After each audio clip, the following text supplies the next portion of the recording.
কোরআন বলে দাও আল্লাহ তুমি সময়টা কেন দিয়েছো? আল্লাহ রাব্বুল আলামিন বলেন, হুয়াল্লাযী খালাকাল মাউতা ওয়াল হায়াতা লিয়াবলুয়াকুম আইয়ুকুম আহসানু আমালান ওয়া হুয়াল আজিজুল গফুর। জোরে বলুন আল্লাহু আকবার। তিনি সেই মহান প্রভু যিনি মৃত্যু এবং জীবন সৃষ্টি করেছেন। খালাকাল মাউত ওয়াল হায়াত, আগে মৃত্যু এরপরে জীবন। মৃত্যু যদি জীবন দিতেন, মৃত্যু যদি না দিতেন, কেউ যদি না মরতো, বলেন তো এই দুনিয়ায় জায়গা হতো? না মরলে কি বিপদ না? বলেন তো এই নাতিপুতি যদি, দাদা যদি না মরতো, তার দাদা যদি না মরতো, সব যদি বেঁচেই থাকতো, কেউ কি থাকতে পারতাম আমরা? মরে গেলে তো একটু সাফসুফ হয়। তাহলে মৃত্যুর মালিককে বলেন, মরতে চাইলে কি মরা যায়? বলেন, আপনি নিজের ইচ্ছায় মরতে পারবেন? যদি ঈমান থাকে মরতে পারবেন না। হ্যাঁ, চাকু মেরে দিলেন, মরে গেলেন, কিন্তু এটা কি হয়ে গেল?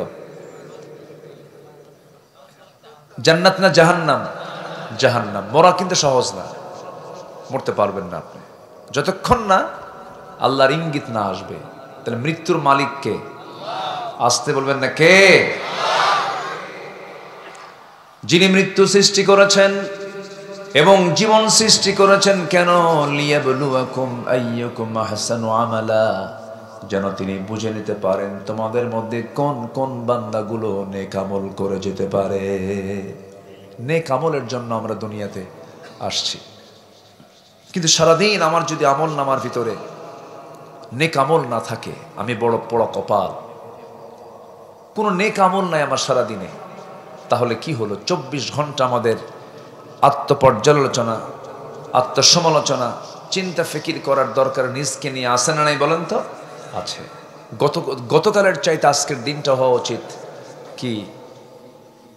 মানে গতকালের চাইতে আজকের দিনটা হওয়া উচিত গতকালের চেয়ে ভালো না খারাপ? ভালো হতে হবে। গতকালকে একবার জিকির কম হয়েছে, আজকে যেন জিকিরটা বেশি হয়। গতকালকে দুজন লোকের সঙ্গে খারাপ আচরণ করেছে, আজকে যেন কোনো লোকের সঙ্গে খারাপ আচরণ না হয়। গতকালকে একটা লোককে ধমক দিয়েছে, আজকে যেন ধমক না আসে। আমি গতকালকে অমকের একটা হক নষ্ট করেছে, আজকে যেন আমার দ্বারা কোনো হক নষ্ট না হয়। এরকম করে দিন যাবে। আমার আপনার আমল নামার মানটা অবনতি দরকার না উন্নতি দরকার? উন্নতি দরকার। কারণ লিয়াবলুয়াকুম আইয়ুকুম আহসানু আমালা, আল্লাহ বুঝে নিতে চাচ্ছেন তোমাদের মধ্যে কোন কোন বান্দাগুলো ভালো কাজ করে যেতে পারে। আমার ভালো কাজ করব, জোরে বলি ইনশাআল্লাহ। আর জোরে বলি ইনশাআল্লাহ। সম্মানিত ভাইয়েরা, ভালো কাজ করতে গেলে ভালো মন দরকার। কি দরকার বলেন? ভালো মন দরকার। মনটা যদি পচা হয় ভালো কাজ হবে বলেন তো? এই জন্য আল্লাহ পাক বলছেন, সফলতা পেতে চাও? সফল হওয়ার জন্য কি লাগবে আল্লাহ পাক দু জায়গায় বলছেন। আমি ধীরে ধীরে আলোচনার সাবজেক্টের দিকে আস্তে আস্তে যাচ্ছি। আমার আওয়াজ সবাই শুনতে পাচ্ছেন তো? কারো কোনো সমস্যা নাই? বলি আলহামদুলিল্লাহ। থানার নাম কি? মহা আবার দেব, কাম সারছে। এখানে দেবের দেবী নাই? দেবীগঞ্জও কিন্তু আছে, পঞ্চগড়ের দেবীগঞ্জ আছে কিনা বলেন? একটা উপজেলা আছে।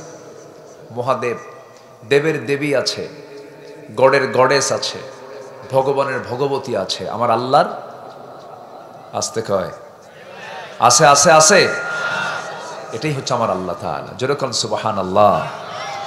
আমরা কোনো দেব, আমরা কোনো গড, আমরা কোনো এরকম ভগবান আমরা কাউকে মানি না। যাদের ভগবতী গডেস দেবী আছে, আমাদের আল্লাহকে মানি, যার কোনো স্ত্রী নাই, যার কোনো শরীক নাই। তিনি আমার কে?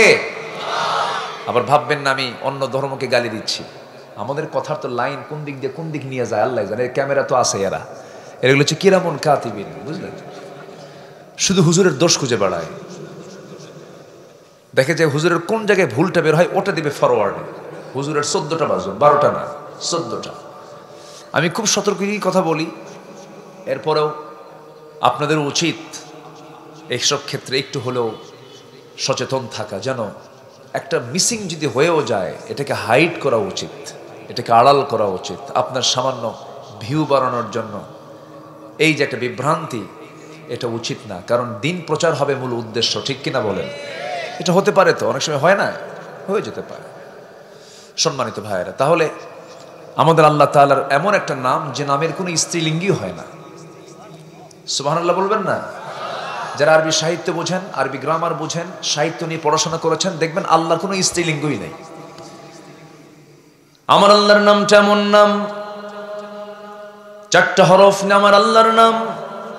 যদি প্রথম হামজা বাদ দিয়ে দেন, হামজা লাম লাম হা, হামজা বাদ চলে গেছে, তবু আল্লাহর নাম চেঞ্জ নাই। লিল্লাহি মা ফিস সামাওয়াতি ওয়া মা ফিল আরদ। আরেকটা লাম বাদ দিয়ে দেন, লাহু মা ফিস সামাওয়াতি ওয়া মা ফিল আরদ। আরেকটা লাম বাদ দিয়ে দেন, মান যাল্লাযী ইয়াশফাউ ইনদাহু ইল্লা বিইযনিহি। এখানে হা চলে আসছে। 4টা হরফকে আপনি টুকরো টুকরো করে ফেললে আমার আল্লাহর নামের কোনো পরিবর্তন নাই। সেই মহান রব্বুল আলামিনকে যারা পড়েন সুন্দর করে বলুন, আল্লাহু লা ইলাহা ইল্লা হুয়াল হাইয়ুল কাইয়্যুম, হুয়াল্লাহুল্লাযী লা ইলাহা ইল্লা হু আলিমুল গায়বি ওয়াশ শাহাদাতি হুয়ার রহমানুর রহিম। জোরে বলুন আল্লাহু আকবার। আমার বন্ধুগণ, আমার রব তো মহান শক্তিশালী, সমকক্ষ তার কেউ নাই। আল্লাহ রাব্বুল আলামিন বলেন, সুন্দর করে যারা পারেন, যে সূরাটা পড়লে পরে গোটা কোরআন খতম দিলে যে সওয়াব হবে, এই সূরাটাও যদি কোনো বান্দা যদি 3 বার পড়তে পারে সমান সওয়াব হবে। কুল হুয়াল্লাহু আহাদ আল্লাহুস সামাদ লাম ইয়ালিদ ওয়া লাম ইউলাদ ওয়া লাম ইয়াকুল লাহু কুফুয়ান আহাদ। সূরার নাম কি বলুন? অনেকে ইখলাস পারে না, কিন্তু কুলহু পারে। আছে না এরকম? এই কি হলো, ফাটলো? আচ্ছা, আবার নতুন হবে ইনশাআল্লাহ। ফাটলেই তো নতুন হয়। বাচ্চার জন্য মনে হয় নিয়েছিলেন না, কিন্তু বাচ্চার কাছে যাওয়ার আগেই শেষ হয়ে গেছে। বাচ্চারা পেতে চায় অনেক কিছু। বাচ্চাদের প্রিয় ছিলেন মুহাম্মদ সাল্লাল্লাহু আলাইহি ওয়াসাল্লাম। মাঝে মাঝে মাহফিলে হাজী সাহেব এই মাঝে মাঝে এরকম বেলুন দেয়, প্রত্যেক অনেক জায়গায়। দিনের বেলা মাহফিল হলে কিছুক্ষণ পর পর ফাটে। তো বলি, এটা কেন দিয়েছেন? হুজুর এটা সৌন্দর্য না, এটা সৌন্দর্য না, এটা হুজুরের হার্ট টেস্ট হচ্ছে। কি টেস্ট হচ্ছে? হার্টটা ঠিক আছে কি?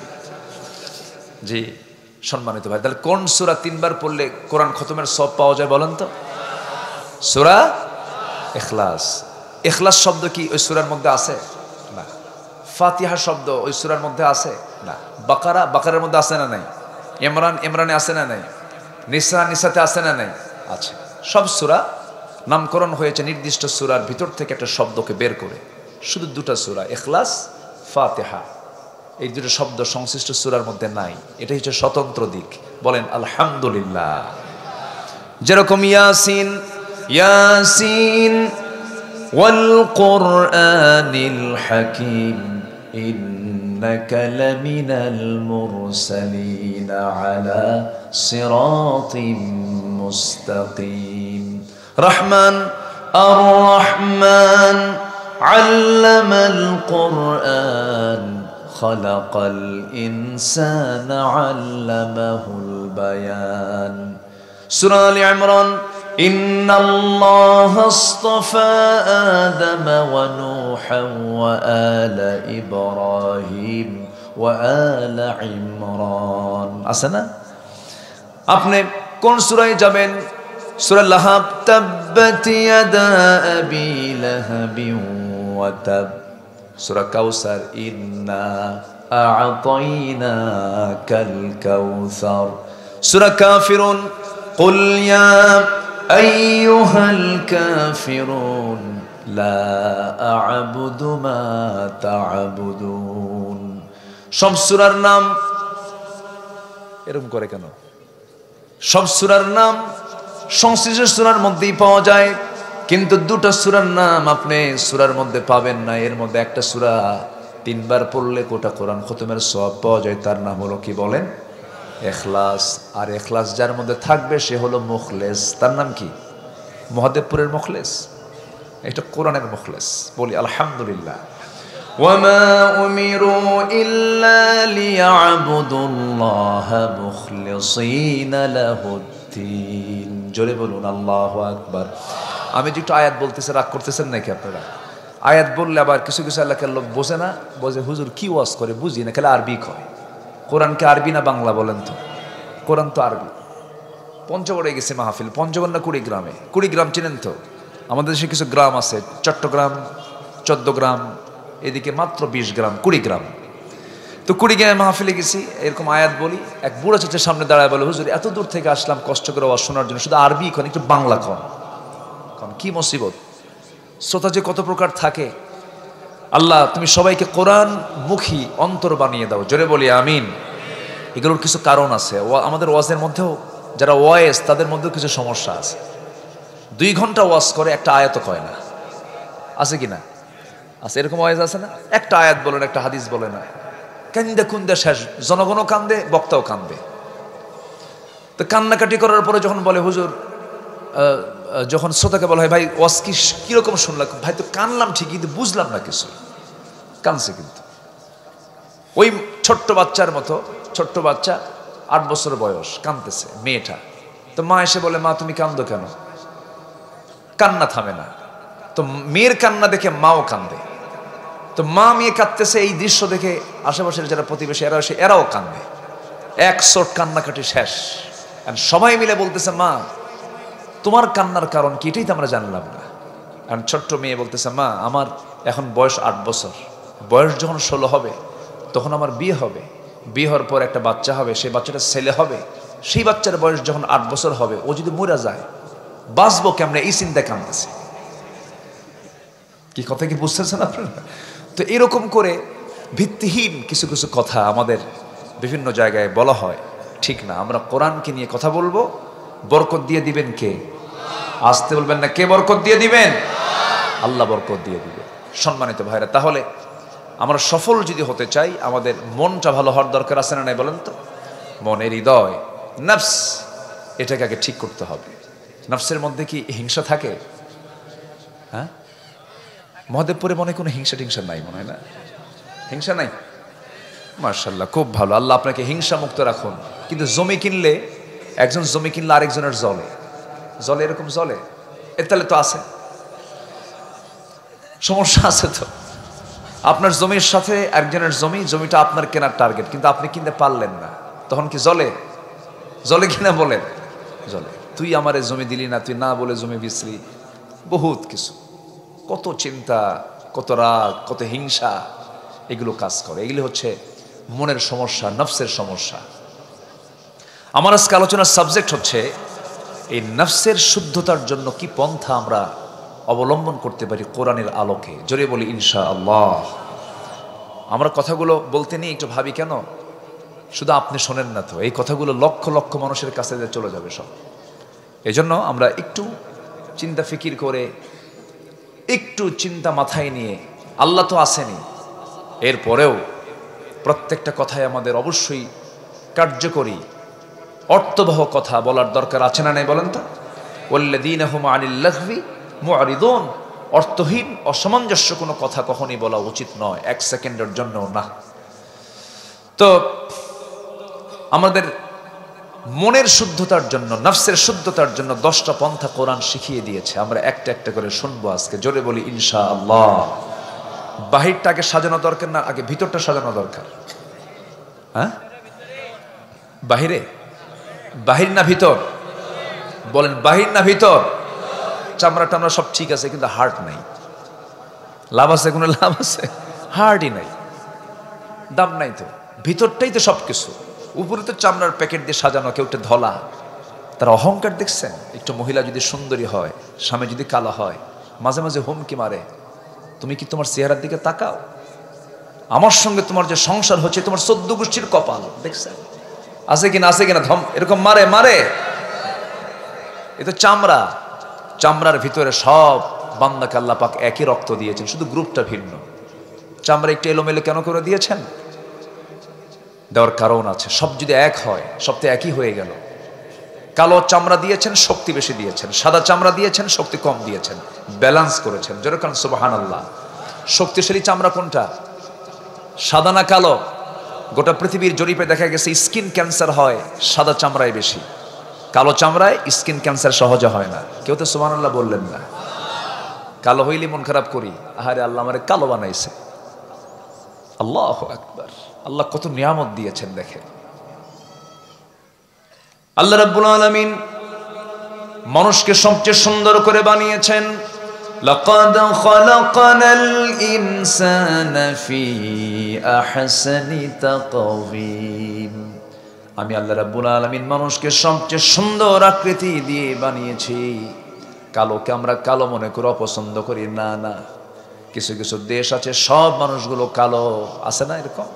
আমার দেশ তো মিশ্র জাতি, চোর বাটপাট দিয়ে ভরা, বুঝলেন? এই দেশে মানুষ খুবই কম। আমরা ভালো না, খুব মিথ্যা কথা বলি, ছলচাতুরি করি। চায়না গিয়েছিলাম, সব নাক বোসা, চোখ ছোট, এক সাইজের লোক। নাক বোসা আর কি, চোখ ছোট। জাপানিজ এরকমই, কোরিয়ান বোঝা যায়, ওখানে মিশ্র জাতি নাই। এরপরে আপনি পারস্যে যাবেন, একই বিষয়। আপনি ইউরোপ আমেরিকায় যাবেন, এক ধরনের লোক পাবেন আপনি। কিন্তু আমার দেশে মিশ্র, এখানে পর্তুগিজ এসেছে, ফরাসি এসেছে, তারপরে ব্রিটিশ এসেছে, সব দেশের মিশ্রতা আমার দেশে ঢুকে এক একটা এক এক সাইজের বিখাউজ হয়েছে। কি কথা কি বুঝতেছেন আপনারা? এই জাতিকে ঠিক করতে হলে পৃথিবীর কোন আইন দিয়ে ঠিক করা যাবে না, কোরআনের আইন দিয়ে ঠিক করতে হবে মুসলমান, ঠিক কিনা? দিও না, রিভার দিও না, এমনি ফ্রি রাখো। তোমার মাইক আবার নতুন করে কথা কয়। সম্মানিত ভাইয়েরা, আল্লাহ যেন কবুল করেন, জোরে বলি আল্লাহুম্মা আমিন। এই জাতিকে ঠিক করতে হবে কি দিয়া বলেন? কোরআন দিয়ে। তাছাড়া এই মিশ্র জাতিকে ঠিক করা খুব কঠিন। আমার রাসূল ওই পৌত্তলিকদের আরবকে ঠিক করেছেন কি দিয়া বলেন তো? কোরআন দিয়ে ঠিক করেছেন। ওরাও শততে বিভক্ত জাতি ছিল। তাহলে বাহিরের দিক আগে ঠিক করবো না ভিতরের দিক ঠিক করবো বলেন? ভিতরটা আগে ঠিক করতে হবে। বাহির তো বাহিরে এ আছে নাই, শেষ। ভিতরটা ঠিক করবো আমরা। কোরআনকে বলুন, কোরআন বলো তো সফলকে? আল্লাহ রাব্বুল আলামিন বলেন, قد أفلح من تزكى وذكر اسم ربه فصلى بل تؤثرون الحياة الدنيا والآخرة خير وأبقى। আরেক জায়গায় বলছেন, قد أفلح من زكاها وقد خاب من دساها كذبت ثمود بطغواها।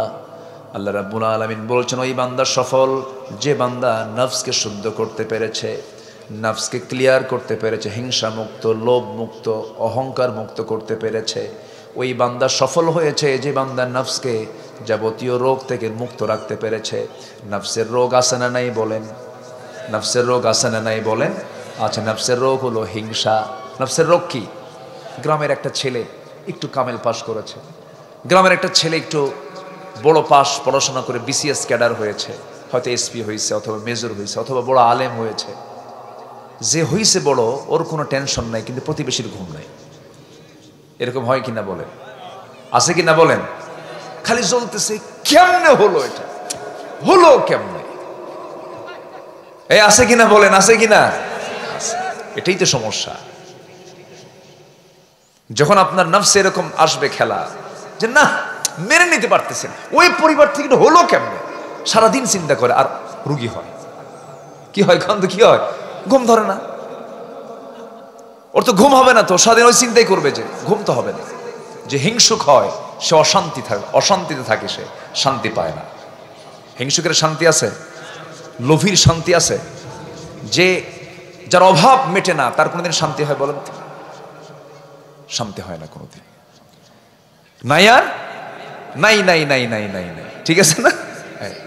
লোভীর কোনোদিন শান্তি শেষ হয় না, শান্তি আসে না। অভাবীর কোনোদিন শান্তি তার কপালে জোটে না। আমরা অভাব মুক্ত রাখবো নিজেকে, জোরে বলি ইনশাআল্লাহ।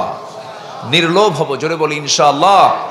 আমরা হিংসা মুক্ত রাখবো অন্তরটাকে। জোরে বলি ইনশাআল্লাহ।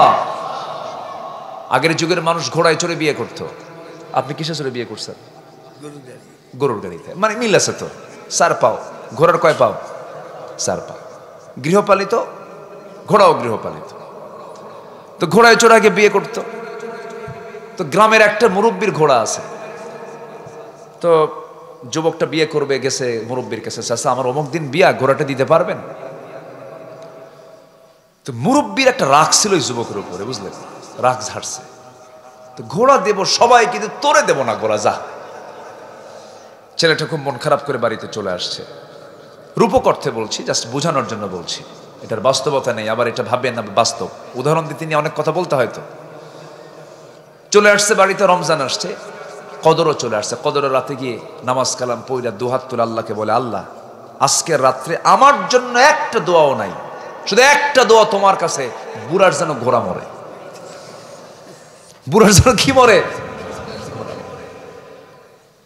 এটা কি উদারতার দোয়া না হিংসার দোয়া? এই দোয়া করে চলে আসছে বাড়িতে। বাড়িতে এসে দেখে মার চোখে পানি, মা কান্দে। মা তুমি কান্দো কেন মা, কি হয়েছে? তোর গরু মরছে। কি মরছে? গরু মরছে। তাহলে দোয়া কবুল হয়েছে কিনা বলেন? মালাকুল মউত আসছে কিনা বলেন? ঘোড়ার কাছে না গরুর কাছে? গরু কার? যে দোয়া করছে। হিংসা যে করবে, হিংসার আগুনে সেই জ্বলে পড়ে সারখার হয়ে যাবে। হিংসকের হিংসা, যার জন্য হিংসা করা হচ্ছে, তার চুল পরিমাণ কোনো ক্ষতি আনে না, ক্ষতি বয়ে টানে না, ওইটাই জ্বলে পড়ে সারখার হয়ে যায়। ক্বালা ইয়াকুম ফিল হাসাদ ফাইনাল হাসানা ইয়াকুলুল হাসানাত কামা তাকুলুন নারাল হাতাব আও কামা ক্বালা আলাইহিস সালাতু ওয়াস সালাম। রাসূল বলেছেন, হিংসা থেকে নিজেকে বাঁচাও। হিংসা মানুষের আমলকে জ্বলে পড়ে সারখার করে দেয়, যেমন আগুন কাঠখণ্ডকে জ্বালিয়ে পড়ে সারখার করে দেয়। নাউযুবিল্লাহ। তাহলে নফসকে শুদ্ধ রাখার জন্য আমরা হিংসা করব না উদার হব? আল্লাহ তুমি ওরে বড় অফিসার বানাইছো, আমার ছেলেরও বড় অফিসার বানাও। ও 20 বিঘা জমি কিনছে, আমারও 20 বিঘা জমি কেনার তৌফিক দাও। আল্লাহ তুমি ও একটা রড সিমেন্টের দোকান দিয়েছে, আল্লাহ তুমি আমারও একটা দেওয়ার তৌফিক দিয়ে দাও। আর যদি কোন আল্লাহ ওরে তাদের ধ্বংস কর, আল্লাহ আপনারা ধ্বংস করবে। কি কথা কি বোঝা গেল? এই কথাগুলো বলার কি গুরুত্ব আছে ভাই? বলেন তো, এগুলো কথা বলার কি গুরুত্ব আছে? এই সমস্যা মাঝে মাঝে না সব সময়? সব সময় এই বিষয়গুলো আমরা অত্যন্ত সতর্কতার সঙ্গে আমরা ফেস করব। মন তো ভালো না, বুঝলেন, মন খুব খারাপ, মন খালি নেগেটিভ। মন পজিটিভ, এটা করতে হবে। মনকে স্বচ্ছ করব আমরা, হৃদয়কে প্রশস্ত করব আকাশের মতো। জোরে বলে আল্লাহু আকবার। আল্লাহ কবুল করুন, জোরে বলি আমিন। জ্ঞানীর মধ্যে অহংকার আছে না? জ্ঞানী খালি যদি বলা হয়, ভাই ওই লোকটার জ্ঞান কেমন, ও তো গরু, আছে কিনা? ওই লোকটা কেমন, ওর তো কোনো এলেমই নাই। মানে ওর মুখে পৃথিবীতে কেউ আলেম না, কেউ জ্ঞানী না, সব জ্ঞানী ও, ও হচ্ছে সবচেয়ে বড় মূর্খ। ঠিক কিনা? আছে কিনা বলেন? এগুলো আছে, এগুলো সমস্যা আছে কিনা? আপনি কি জানেন একটা মানুষের দাম কত? আপনি একটা মানুষকে আপনি এনকার করে যাচ্ছেন, তাকে এড়িয়ে যাচ্ছেন, তাকে আন্ডার এস্টিমেট করছেন, তাকে দাম দিচ্ছেন না। আপনি আদম সন্তানকে সম্মান করছেন।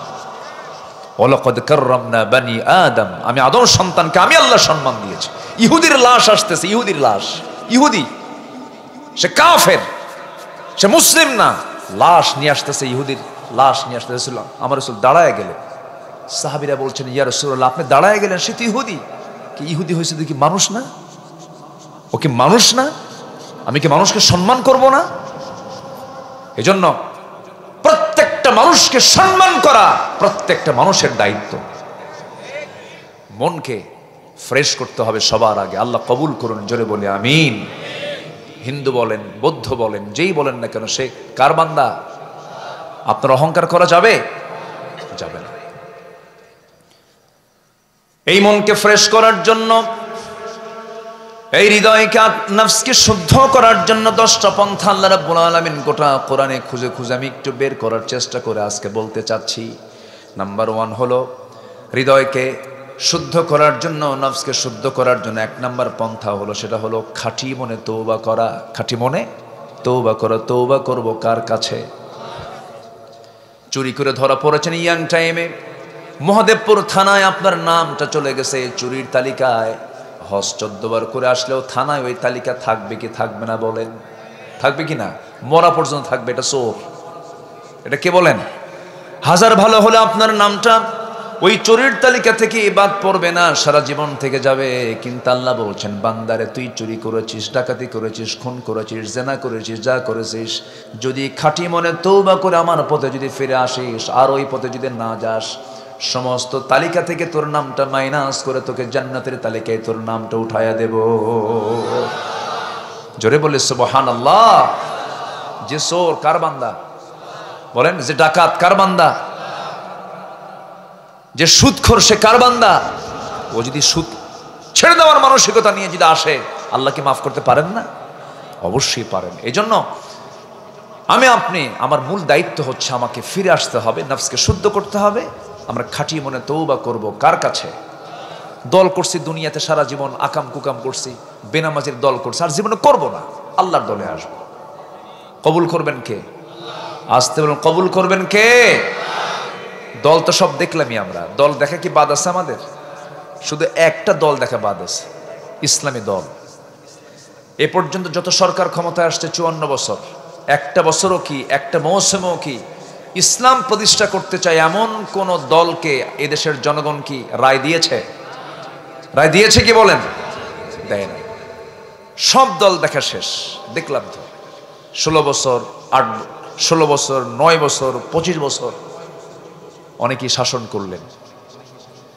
আইয়ুবের শাসন, মুজিবের ভাষণ, জিয়াউর রহমানের খাল কাটা, চাচা এরশাদের তাল বেতাল, কখন কি কইছে হুঁশ নাই। আর মাঝখান দিয়ে শুধু হরতাল আর হরতাল। সব দেখা শেষ। আগামীর দেশ আমরা দেখতে চাই কোরআন হাদিসের বাংলাদেশ। আসতে কন কেন? সবাইকে রাজি আছেন? আগামীর দেশ আমরা দেখতে চাই কোরআনের বাংলাদেশ। রাজি আছেন কারা কারা? হাত উঁচু করে দেখান মুসলমান।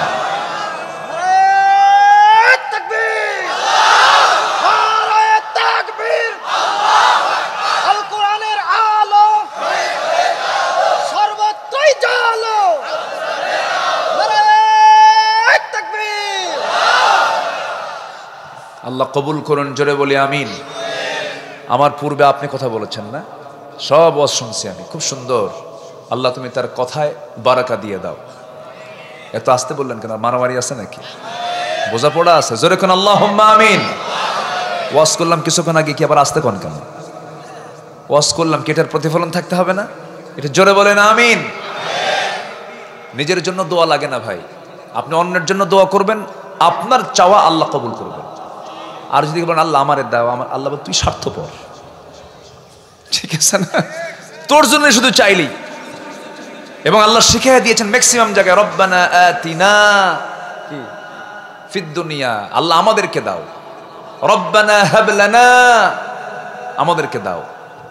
রব্বানা আফরিগ আলাইনা, আফরিগ, রব্বানা আফরিগ আলাইনা সাবরা ওয়া সাব্বিত আকদামানা। কি এক বচন না বহু বচন? ওয়াহিদ না জমা? জমা, বহু বচন। সব জায়গায় আল্লাহ পাক আমরা শব্দ প্রয়োগ করেছেন। এই জন্য শুধু নিজে বাঁচবো না, নিজেরা বাঁচবো। নিজে না নিজেরা? নিজেরা। নামাজ একা না জামাতে?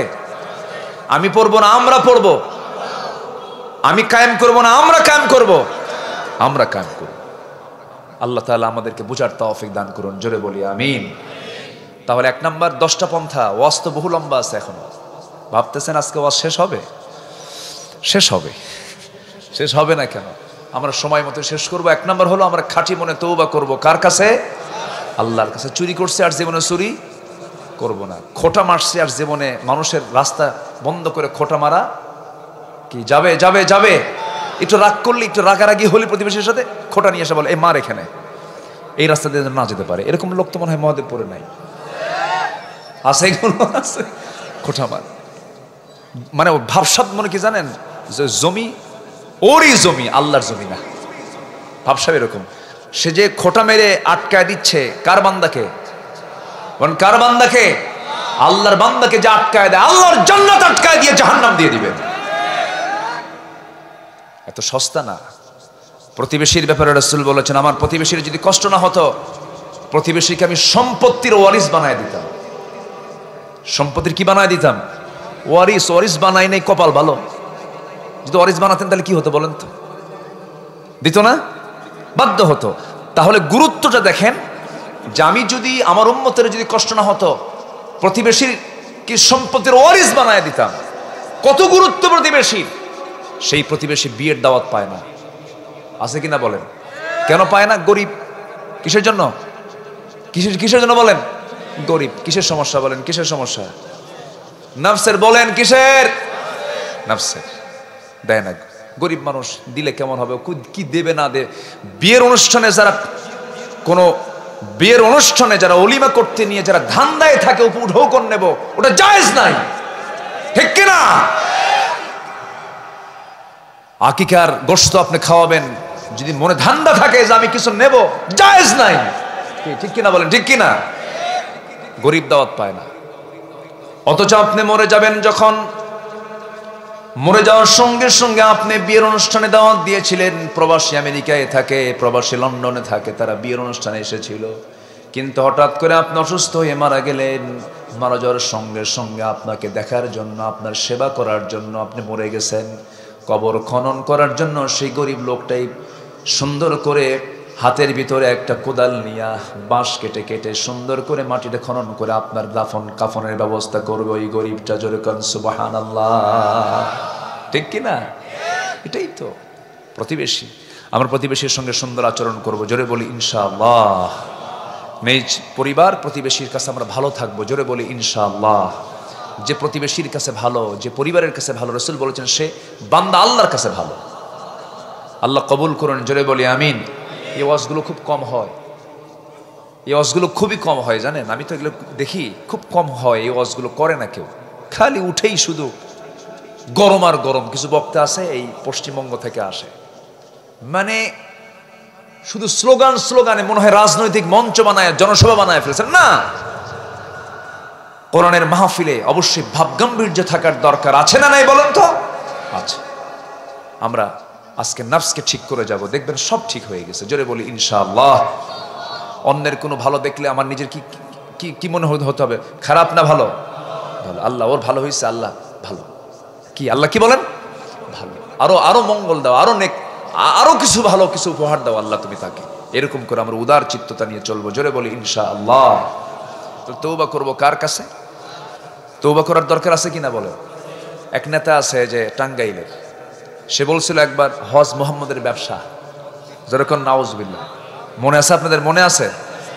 মাঝখানে একদিন বলছে যে আমি তো আল্লাহর কাছে আমার আমিন বলার দরকার নাই, আমার তওবার কি দরকার, আমার তো গুনাই নাই।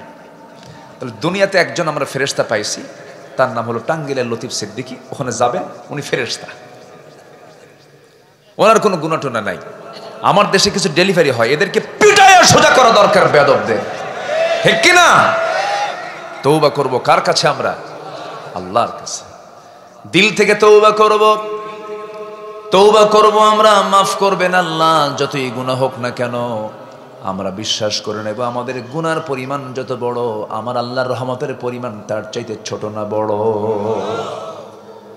আমি গুনাহ করতে করতে ক্লান্ত হয়ে গেছি। আল্লাহ বলছেন বান্দা তোর গুনাহ যদি আনানাস সামা, আকাশ ছেয়ে যায়, বিকরাবিল আরদিল খাতায়া, জমিন যদি ছেয়ে যায়, জমিন পৌঁছে যায়, সব জায়গায় পৌঁছে যায় তোর গুনাহগুলো, কোনো সমস্যা নাই। আল্লাহ তাশরিক বি শাইআন, শিরক মুক্ত হয়ে তুমি আমার কাছে আসো, আমি তোমার পাহাড় সম গুনাহ মাফ করে দেব।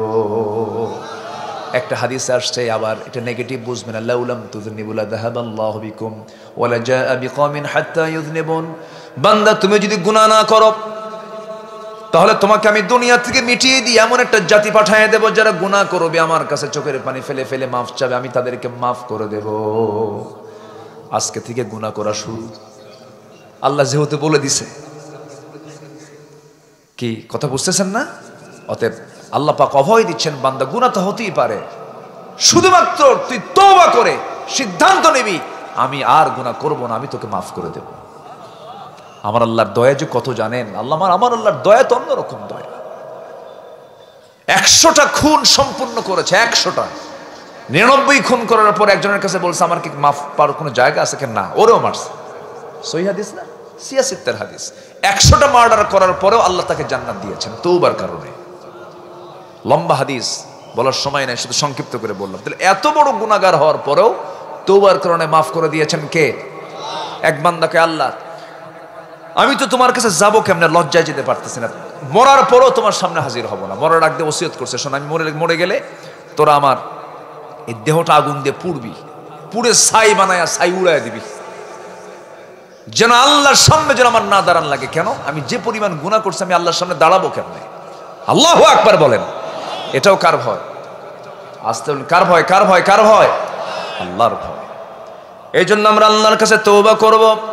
ইয়া আইয়ুহাল্লাযীনা আমানু তুবু ইলাল্লাহি তাওবাতান নাসুহা। আরেক জায়গায় বলছেন তুবু ইলাল্লাহি জামিআন আইয়ুহাল মুমিনুন। জোরে বলুন আল্লাহু আকবার। তোমরা তওবা করো, সবাই মিলে তওবা করো, তওবাতান নাসুহা করো, তওবার মতো তওবা করো। আমি তোমার সমস্ত গুনাহগুলো মাফ করে কি করব? আসা রাব্বুকুম আইয়ুকাফিরা আনকুম সাইয়্যাতিকুম ওয়া ইউদখিলাকুম জান্নাতিন তাজরি মিন তাহতিহাল আনহার। জোরে বলুন আল্লাহু আকবার।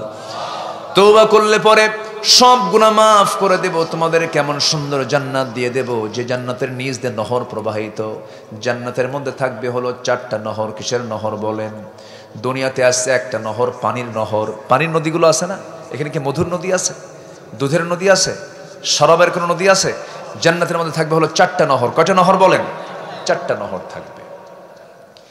এই 4টা নহর আল্লাহ রাব্বুল আলামিন জান্নাতবাসীর জন্য রেখে দিয়েছেন। কিন্তু জান্নাতের যে নহরগুলো, যে শরাবগুলো, যে পানীয়গুলো, যে দুধগুলো আল্লাহ পাক রেখে দিয়েছেন, আল্লাহ বলছেন এইগুলো তুই যদি একবার পান করতে পারিস বান্দা, কোনোদিন তোর চামড়া ঢিল হবে না, তুই বুড়া হবি না, চামড়াগুলো কুঁচকে যাবে না, চোখগুলো তুই কম দেখবি না, যৌবন ডাবল ডাবল হয়ে যাবে, তুই জীবনে কোনোদিন বুড়া হবি না জান্নাতের মধ্যে। যেরকম সুবহানাল্লাহ। সবাই কি সে জান্নাত পেতে চান? বসেন। সবাই কি সেই জান্নাত আপনারা পেতে চান? জি ভাইজান, আলহামদুলিল্লাহ। আমাদের চিনেন আপনারা ওনাকে? চিনেছেন তো? আর তো বলার দরকার নাই। জি মাশাআল্লাহ। আল্লাহ কবুল করুন। জোরে বলি আল্লাহুম্মা আমিন। আল্লাহ যেন ভালো কিছু আমাদেরকে উপহার দেন। আল্লাহ যেন সুন্দর বাংলাদেশে কোরআন দিয়ে যেন সুন্দর বাংলাদেশ চলতে পারে, আল্লাহ সেই তৌফিক দান করুন। জোরে বলি আল্লাহুম্মা আমিন। তওবা করব কার কাছে? আল্লাহর কাছে। একবার না বারবার? একটু জোরে বলেন, একবার না বারবার? বারবার। আমার রাসূল করেছেন 100 বারেরও বেশি বার। তুবু ইলাল্লাহ, তুবু ইলাল্লাহ ফাইন্নী আতুবু ফিল ইয়াউমি 100 মাররা। তোমরা আল্লাহর কাছে তওবা করো, আমি রাসূল সারা দিনে 100 বারেরও বেশি বার তওবা করি। চিন্তা করা যায়, আমার রাসূলের আগেও কিছু নাই, পরেও কিছু নাই, কোনো গুনাহই নাই, তবুও তিনি 100 বারেরও বেশি বার তওবা করতেন সারা দিনে। আর আমাদের সারা দিনে তওবা বেশি হয় না বিড়ি খাওয়া বেশি হয়? বিড়ি খাওয়ার দোয়া কোন? দোয়া আছে। যে কাজের দোয়া নাই সেই কাজে যাবো কেন? হাই রে, বিড়ি খায়। বিড়ি খাওয়ার মানে ভাবসাব দেখলে মনে হয় এটা মনে সুন্নতে আদম। এত খাওয়া খায়, টানে, সারাদিন টানতেছে। আবার মাহফিলে এসে প্রশ্ন করে, হুজুর বিড়ি খাওয়া কি জায়েজ আছে? মানে উনি চেষ্টায় আছেন এটা কেমনে জায়েজ করা যায়। জোরে কোন নাউযুবিল্লাহ। আল্লাহ সকল নেশা থেকে জাতিকে হেফাজত করো। জোরে বলি আমিন। কোন নেশার দিকে আমরা যাব না। হাজার হাজার কোটি টাকা বিড়ির পিছনে অপচয় আছে না নাই? এটিকে খরচ না অপচয়? খরচ না অপচয়? অপচয়। হাজার হাজার কোটি টাকা এই টোবাকোর পিছনে, এই নেশার পিছনে খরচ করা হয়, যা কোনো প্রয়োজন ছিল না। কে বলবে কথাগুলো? কে এটাকে একটা আইনের আওতায় নিয়ে আসবে? কে বলবে কথা? 54 বছর তো আমরা কাউকে পাইনি। আগামীর বাংলাদেশকে আমরা কোরআন দিয়ে সাজাতে চাই। জোরে বলি ইনশাআল্লাহ। কোরআন দিয়ে আমরা সাজাবো, দেখবেন কোরআন সুন্দর, সমাজও সুন্দর হবে, রাষ্ট্র সুন্দর হবে। জোরে বলি ইনশাআল্লাহ। কোরআন দিয়ে সমাজ চালালে, কোরআনের সমাজ যারা গড়ে, যারা রাষ্ট্রনায়ক হয়, তারা কেমন হয় দেখেন। সাইয়েদনা ওমর ফারুকের নাম শুনছেন তো? কয় নাম্বার খলিফা বলেন? বলেন বলেন বলেন। মোট খলিফা কয়জন? 30 বছরে কয়জন? বলেন বলেন বলেন বলেন। 1 নাম্বার, নাম্বার 2, নাম্বার 3, নাম্বার 4, এই 4 জন। দ্বিতীয় খলিফা ওমর ফারুক রাদিয়াল্লাহু তাআলা আনহু। অনেকদিন আগে এক মাহফিলে বললাম, ওমর ফারুককে চিনেন কে? সামনে থেকে এক ছেলে দাঁড়ায় বলে, হুজুর আমি চিনি। কে? আমাদের বাড়ির দোতলায় ভাড়া থাকে। ভাড়া থাকা ওমর এটা নয়, এই ওমর হচ্ছে সেই ওমর, রাতের আধারে 2 বছর তিনি কোনোদিন ঘুমান নাই। জনগণকে দেখতে দেখতে তার টাইম পার হয়ে যেত। সুঠাম মানুষ, শুকায় গেছেন। বলা হলো, ওমর এরকম করে শুকান কেন? আমারে যে দায়িত্ব দিয়েছে, এই দায়িত্ব আমারে স্বাস্থ্যহীন বানায় দিয়েছে, ঘুম ধরে না। কি চিন্তা ছিল! নিঝুম পল্লীতে এক প্রত্যন্ত অঞ্চলে চলে গেলেন। সাথে ছিলেন সাইয়েদনা আলী রাদিয়াল্লাহু তাআলা আনহু। চলে গেছেন, ছোট্ট একটা কুটির ঘরের মধ্যে এক মহিলা, বৃদ্ধ নারী দাঁড়ায় আছে, বসে আছে। যে সাইয়েদনা ওমর ফারুক নিজের পরিচয় গোপন করে বলছেন, মা কেমন আছেন? আলহামদুলিল্লাহ ভালো আছে, তবে খুব ভালো নেই। কেন? ওমর লোকটা ভালো না। কে ভালো না? কার সামনে কয়? ওমর লোকটা ভালো না। কেন, কি হয়েছে মা বলেন? এই যে আমি গ্রামের ভিতরে কত কষ্টে জীবন যাপন করছি, কোনোদিন আমার ব্যাপারে কেউ দেখতে আসলো না। ওমর ফারুক বলছেন, মা এত দূর, এত প্রত্যন্ত অঞ্চল, এই জায়গায় কি আসা যায় সহজে নাকি? খুব কষ্টের তো জায়গা এটা। এবার মহিলা বলছে, যদি কষ্টের জায়গায় মনে হয়, খলিফা হওয়ার কি দরকার ছিল? কি যুক্তি আছে না নাই বলেন? ওমর ফারুকের চোখ দিয়ে পানি পড়া বের হয়ে গেছে। চোখের কোনায় অস্ত্র চলে আসছে, কান্নাকাটি করছেন। মহিলা জানে না সামনে কোন পুরুষটা দাঁড়ানো আছে। এই পুরুষটার পরিচয় কি, এই লোকটার পরিচয় কি মহিলা জানে না। এবার ওমর ফারুক বলছেন, মা শোনেন, আপনি যে অভিযোগটা দিয়েছেন, অভিযোগটা আপনি তুলবেন কেমন? আমি একটু ব্যবস্থা করতে চাই, অভিযোগটা তুলে নিতে হবে। মহিলা বলছে, তাহলে আমার কিছু টাকা পয়সা দিতে হবে। কি দিতে হবে? টাকা পয়সা, আমি তো অভাবী মানুষ। কত নেবেন আপনি? 25 দিনার আপনাকে দেব। আপনি কি মামলা উঠায় নেবেন নাকি? হ্যাঁ, 25 দিরহাম দিলেও হবে, 25 দিনার দিলেও হবে। নিয়ে নিলেন, সঙ্গে সঙ্গে দিবেন। এমন সময় বলছেন, আলী এইদিকে আসো। আলীকে যখন ডাক দিয়েছেন, সঙ্গে সঙ্গে তিনি বলছেন, আমিরুল মুমিনিন আমি আসতেছি। সঙ্গে সঙ্গে এই কথা মহিলার কানে চলে গেছে। এই তো খলিফা ওমর সামনে দাঁড়ায় আছে। আমি কারে এতক্ষণ ধরে কথা বললাম?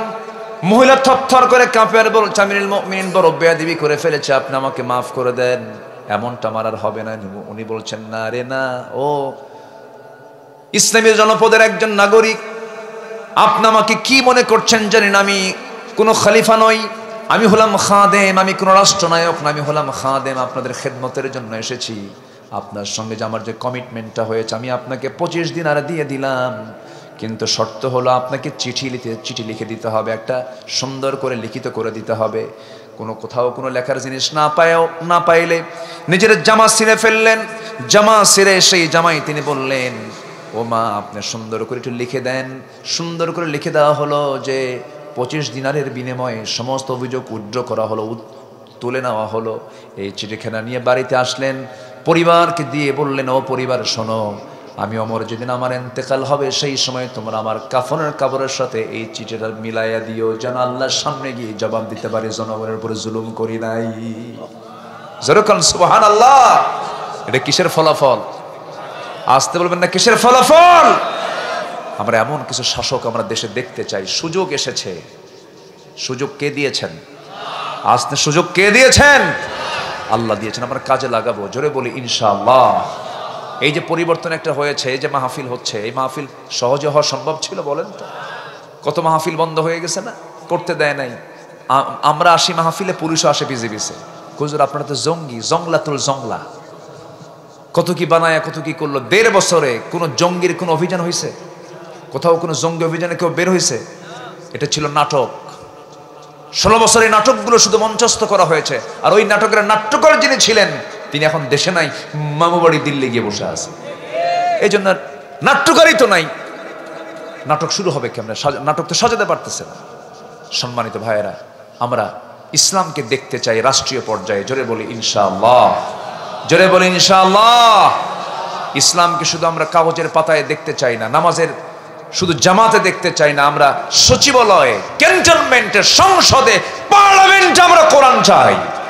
রাজি আছেন কারা কারা? হাত উঁচু করে দেখা।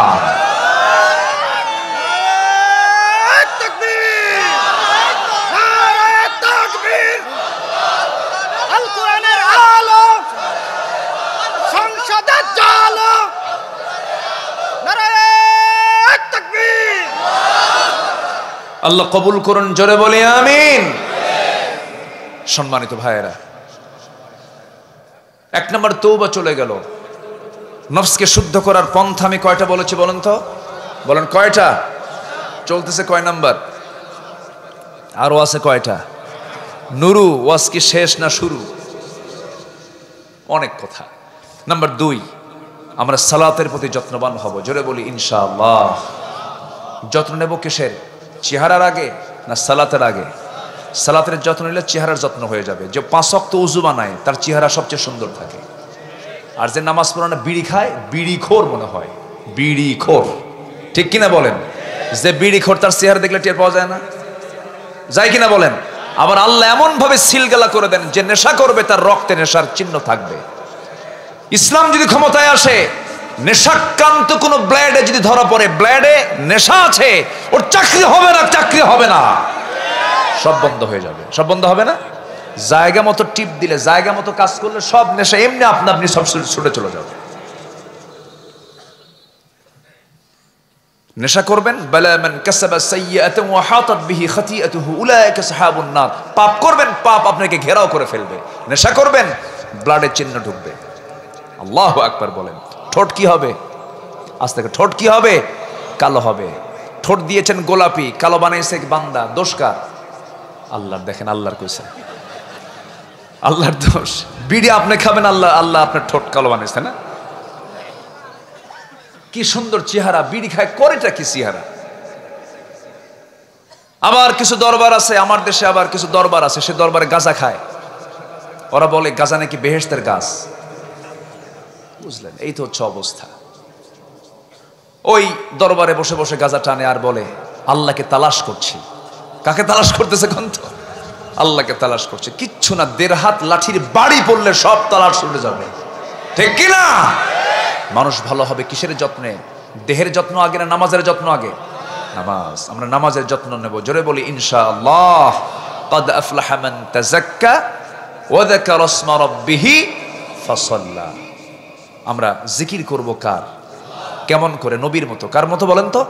নবীর মতো জিকির করব, না এই যে গাঁজাখোরদের মতো জিকির করব। কার মতো? নবীর মতো। সুবহানাল্লাহ, আলহামদুলিল্লাহ, আল্লাহু আকবার। আর গাঁজাখোররা হু খাজা, দিল কর তাজা, ইসমে জালাল, গাজার কুলকি খাওয়া হালাল। যখন নাউজুবিল্লাহ। শয়তান তো দেখা যায় না, কিন্তু দেখা যদি যায় ওগুলোই শয়তান, কি ঠিক কিনা? সে মোষগুলো দেখছেন, শাহজালাল আল ইয়ামিনের কবরে গেছেন, সামনে পাইলাম জিয়ারা করে আসি, সামনের দিকে বসে আছে এরকম ডাকাতের মতো, সালার চট পড়ে, মোষ আর দাড়ি দেখে মনে হয় লাল টকটকা, আর মোষ বিশাল এরিয়ার মোষ, 2.5 ইঞ্চি হাইব্রিড জাতের, এরকম মোটা। সে মোষ কাটেও না, বুঝলেন? মোষও বড়, দাড়িও বড়, মাথার চুলও বড়, বগলের চুলও তো বড়, বগলও কাটে না, দাড়িও কাটে না, মোষও কাটে, নিচের দিকে আর গেলাম না। মাথার চুলে তেলও দেয় না। যে চুলে তেল নাই সেই চুলে যদি মশু উকুন থাকতো, উকুনও বিরক্ত হয়ে বলবে কোন চুল আল্লাহ তুমি পাঠালা, খাদ্যও নাই। এইগুলো শয়তান, এগুলো সব শয়তান। এগুলো কি বলেন বলেন, সব কি এগুলো? শয়তান। নামাজ যে পড়বে সে কি উচ্ছৃঙ্খল না শৃঙ্খল? অনিয়মিত না নিয়মিত? ইররেগুলার না রেগুলার? রেগুলার। তার জীবনটা হবে সাজানো গোছানো, নামাজ কেন্দ্রিক জীবন, জোরে বলি ইনশাআল্লাহ। আল্লাহ রাব্বুল আলামিন বলেন নামাজ পড়লে আমার কি হবে? যারা পারেন ঠোঁট মিলিয়ে কমন আয়াত বলুন, ইন্নাস সালাতা তানহা আনিল ফাহশাই ওয়াল মুনকার ওয়ালাযিকরুল্লাহি আকবার ওয়াল্লাহু ইয়ালামু মা তাসনাউন। জোরে বলুন আল্লাহু আকবার। সূরাতুল আনকাবুত আয়াত নাম্বার 45 আল্লাহ রাব্বুল আলামিন বলছেন নামাজটা যদি ঠিক মতো আদায় করতে পারো, ফাহিশা কাজ থেকে, নিন্দনীয় কাজ থেকে বাঁচতে পারবা। আল্লাহর জিকির বেশি করে করো। নামাজের ফলাফল হলো নামাজ কায়েম হলে সেই সমাজে কোনো সুদ থাকবে না, জেনা থাকবে না, সেই সমাজে কোনো প্রকার ইসলাম বিরোধী, শরীয়ত বিরোধী কোনো কাজ থাকবে না। কিন্তু দুঃখে মনটা কেমন যেন হয়ে যায় মাঝে মাঝে। 54 বছর চলে গেল, এত শাসক আসলো গেল, সুদের আইন পাশ করেছে, মদের আইন পাশ করেছে, কিন্তু এই মুসলমানগুলো আজ পর্যন্ত নামাজের আইন পাশ করতে পারে নাই। বড় লজ্জার ব্যাপার এটা। কিন্তু আমার মৃত্যুর পরে আমার আল্লাহর সামনে আমি যখন দাঁড়াবো, প্রথম প্রশ্ন হবে কি নিয়ে বলেন? আসতে বলবেন না, কি নিয়ে প্রশ্ন হবে?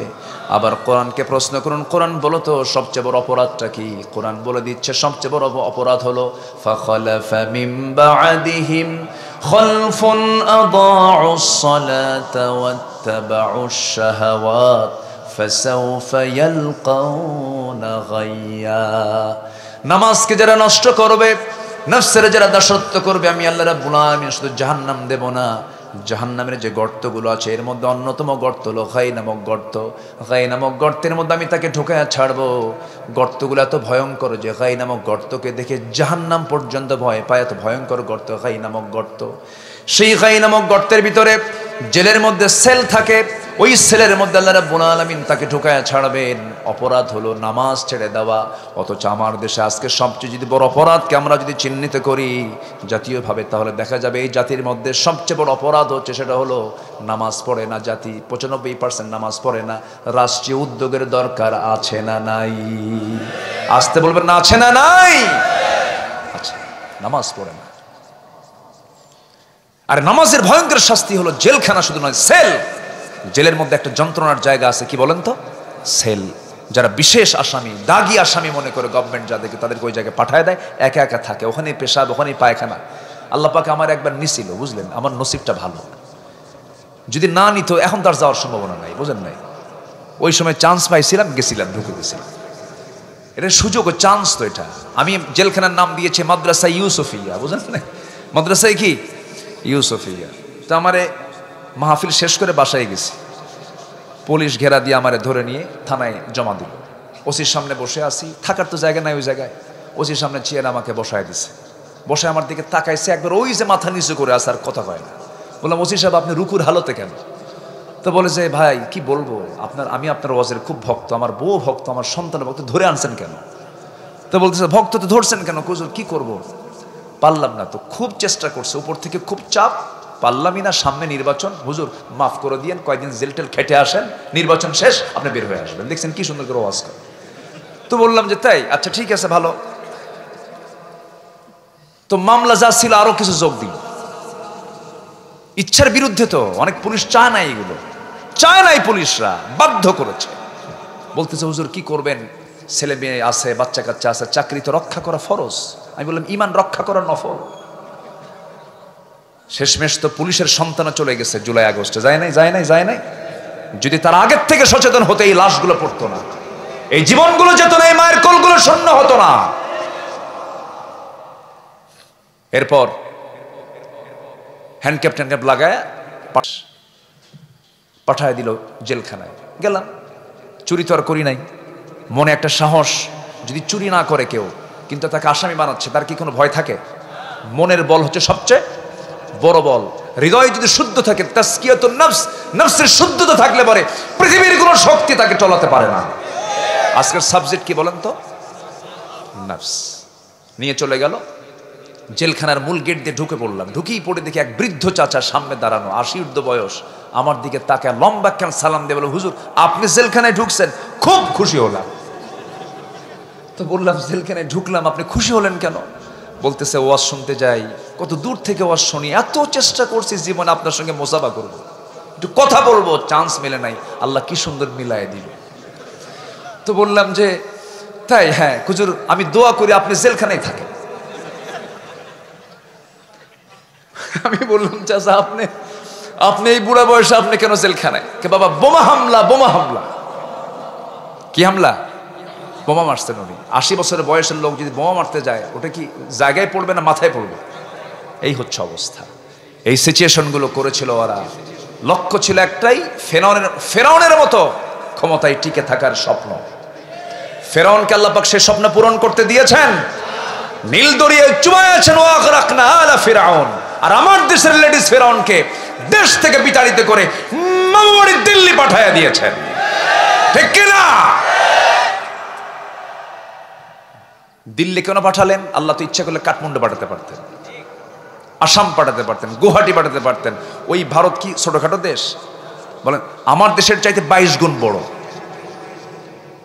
হায়দ্রাবাদ পাঠাতে পারতেন, আগরতলা পাঠাতে পারতেন, রাজস্থান পাঠাতে পারতেন, অনেক প্রদেশ ছিল, ইউপিতে পাঠাতে পারতেন, অথবা নেপাল, শ্রীলঙ্কা, পার্শ্ববর্তী বোনের বাড়ি লন্ডন, বিয়েই বাড়ি আমেরিকা। দেশে বিয়েই বাড়ি নাই, কিন্তু আমেরিকা কত জায়গা ছিল, কত শহর ছিল, নগর ছিল, কোথাও না পাঠায়া আল্লাহ পাঠায় দিয়েছেন মামু বাড়ি দিল্লি। কেন জানেন? 25 বছর আগে আল্লামা সাইদি দোয়া করেছিল। উনি বলেছিলেন, গাছের গোড়ায় নাড়া দেব, মামু বাড়ি দিল্লি গিয়ে পড়বা। দোয়া কবুল হয়েছে কিনা বলেন? অনেক কিছু করেছে ওরা। আমরা আমাদের প্রতিশোধ একটাই, সেটা হচ্ছে এই জমিন আল্লাহর দিন কায়েম করা। আমরা কিচ্ছু চাই না, কোনো প্রতিশোধ আমরা চাই না। আমাদের লক্ষ্য একটাই, জমিনে কার দিন প্রতিষ্ঠা করা। বলেন কার দিন? কার দিন? কার দিন? আমরা কি তাদের মতো প্রতিশোধ পরায়ণ হতে চাই? 5 আগস্ট পরবর্তী যে হামলাগুলো হয়েছে, যে পুকুর দখল, বাড়ি দখল, এগুলো করেছে, ইসলামী আন্দোলনের নেতৃবৃন্দের সঙ্গে এগুলোর ন্যূনতম কোনো সম্পর্ক নাই। যারা করেছে এগুলো, তাদের দায় তারা নেবে, এটার সাথে ইসলামী আন্দোলনের কোনো সম্পর্ক নাই।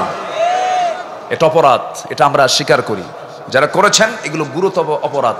এই জুলুম আল্লাহ কখনো সহ্য করতে পারেন না। এই কথাগুলো ইতিহাস হয়ে থাকবে এক সময়। জোরে বলি ইনশাআল্লাহ। ইনশাআল্লাহ বলেন। অন্যের পুকুর দখল করা কি ভালো হৃদয়ের কাজ? ওটা কি মানুষ না চোর? মানুষ না চোর? চোর। শত্রু যদি শত্রু হয়, শত্রু তো শত্রুর পুকুর, শত্রুর পুকুর তুমি দখল করতে যাবা কেন? তোমার পুকুর। পুকুর দখল করে মাছ ছেড়েছে, এরকম সন্ত্রাসী নেতার নেতৃত্ব আমরা মানি না। আল্লাহ বোঝার তৌফিক দান করুন। 2 চলে গেল। নামাজ সবাই পড়তে রাজি আছেন তো ইনশাআল্লাহ? একানা জামাতে? কোন নামাজ বেশি জরুরি বলেন? কোন নামাজ জোরে কোন? এই দেশে সবচেয়ে দুর্বল মুসল্লি, সবচেয়ে কম মুসল্লি মসজিদে কোন ওয়াক্তের বলেন? ফজর। সবচেয়ে বেশি মানুষ থাকে বাড়িতে কোন সময় বলেন? বলেন বলেন বলেন। জোহরে না ফজরে? আসরে না ফজরে? মাগরিবে না ফজরে? এশায়ে না ফজরে? ফজরে 100% মানুষ বাড়িতে থাকে, অথচ উচিত ছিল সবচেয়ে বেশি মুসল্লি হওয়া কোন ওয়াক্তে? ফজরে। ফজরে যায় কই থাকে? চতুর্থ আসমানে যায় মেরাজ করতে চায়, আসে না কেন? রাসূল বলেছেন, যারা না আসে আমি তার বাড়িতে আগুন ধরায় দিই। আমার মন চাই আমি আগুন ধরায় দিই। আগুন ধরায় দিতাম যদি নারী এবং শিশু না থাকত। কত ভয়ঙ্কর অপরাধগুলো আমরা করছি। বলছি আমরা আদর্শ গ্রাম। কিসের আদর্শ গ্রাম? যে আদর্শ গ্রাম নাম দিচ্ছে, সেই গ্রামের যদি মসজিদ ফজরে না ভরে, ওটা আদর্শের গ্রাম নয়, ওটা ভণ্ড গ্রাম, মুনাফিকের গ্রাম।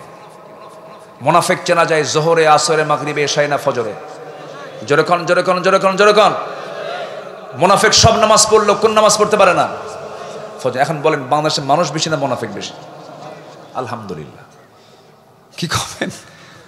কি আমরা কি ভালো আছি? ভালো হয়েছি? قد أفلح من تزكى وذكر اسم ربه فصلى। আমরা নফসকে শুদ্ধ করব, জোরে বলি ইনশাআল্লাহ। وذكر اسم, জিকির করব কার? فصلى। নামাজ পড়তে যাব কোথায়? বলেন কোথায় যাব? কোথায় যাব? মসজিদে। নামাজ পড়ব কয় ওয়াক্ত? আসতে বলবেন না, কয় ওয়াক্ত? 5 ওয়াক্ত। 5 ওয়াক্ত নামাজ পড়তে হবে। আমার নবীজির ওই স্মৃতিচারণ প্রায় আমার মনে হয়, বিশেষ করে মাসখানেক আগে মদিনায় গিয়েছিলাম। লাস্ট সফর ছিল আমার, বহুবার গিয়েছি আলহামদুলিল্লাহ। আল্লাহর শুকরিয়া আদায় করি, আল্লাহ পাক যাওয়ার তৌফিক দিয়েছেন। এবার গিয়েছিলাম, ভিতরে ঢুকলাম। মা বাইনা বাইতি ওয়া মিম্বারি রাওদাতুম মিন রিয়াদিল জান্নাহ। রাসূল বলেছেন, আমার ঘর, আমার ওই মিম্বার এর মাঝখানে যে অংশটুকু, এটা হলো জান্নাতের টুকরা। সবাই সেখানে যাওয়ার চেষ্টা করে, আমি চেষ্টার অংশ হিসেবে গিয়েছিলাম। ভিতরে ঢুকলাম, পিছন দিকে বসে আছি। সময় মাত্র পাওয়া যায় 10 মিনিট। সুরা তাড়াতাড়ি বের করে দেয়। বহু লোক একের পর এক আসে। মনে মনে ভাবলাম ফজরের একটু আগ দিয়ে বের আসলাম। 3টার দিকে ঢুকেছি, আজান হয়ে যাবে 4:15টার দিকে। এমন সময় ভাবলাম একটু সময় লম্বা করা যায় কেমন করে। আমার দিকে তাকায় আছে কিছু প্রবাসী ভাইয়েরা, আমার দেশের কিশোরগঞ্জের, ময়মনসিংহের কিছু মানুষ আমার দিকে তাকায়, আমার চিনছে, সালাম দিছে। সালাম দেখে, হুজুর আপনি আসছেন? দেখি চেষ্টা করি আপনাকে বেশি সময় রাখা যায় নাকি। বললাম আলহামদুলিল্লাহ, আল্লাহ ব্যবস্থা করে দাও। তো এই প্রবাসীগুলো যে ওখানকার প্রশাসনিক কর্মকর্তার কাছে যে এমন পাম দিছে, আমার দেশের মানুষ কিন্তু তেল মারতে পারে মোটামুটি। কি তেল মারায় কি আমার দেশে কি লাস্ট না ফার্স্ট? যা না তাও কয়, আমি কিছুই না, আমার ব্যাপারে এমন বক্তব্য দিছে আমি তো বুঝতেইছি। দূর মেয়ের প্রশাসনিক কর্মকর্তা আমার কাছে এসে সালাম কালাম দিয়া একদম সুমা সুমা খায়, ওরা তো সুমা খায় ফেলে, সুমা টুমা দিয়ে একদম টেনে নিয়ে একদম রওদাতুম মিন রিয়াদিল জান্নার একদম নবীর কবরের দেওয়ালের সাথে, ঘরের দেওয়ালের একদম ফার্স্ট কাতারে আমারে বসায় দিয়া ইনটেক একটা জমজমের বোতল দিয়া, খেজুর দিয়া, আবার আগরের ধোঁয়া দিয়ে আমারে বরণ করে নিয়ে বলে, হুজুর এখানে বসেন। দেখছেন প্রবাসীদের কারবার দেখছেন?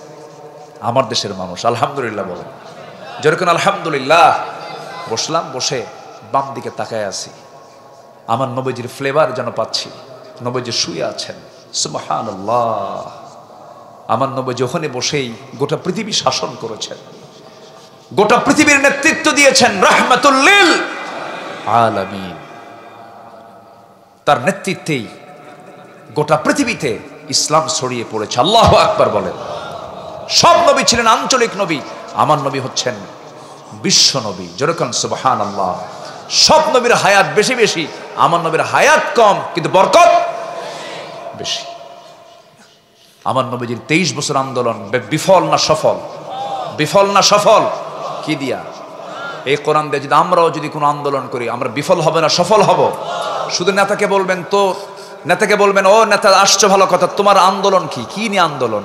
অন্ন বস্ত্র শিক্ষা বাসস্থান চিকিৎসা, এগুলো বক্তব্য বহু শুনছি। কোরআন নিয়ে তুমি আন্দোলন করো কিনা? হ্যাঁ, ইয়েস।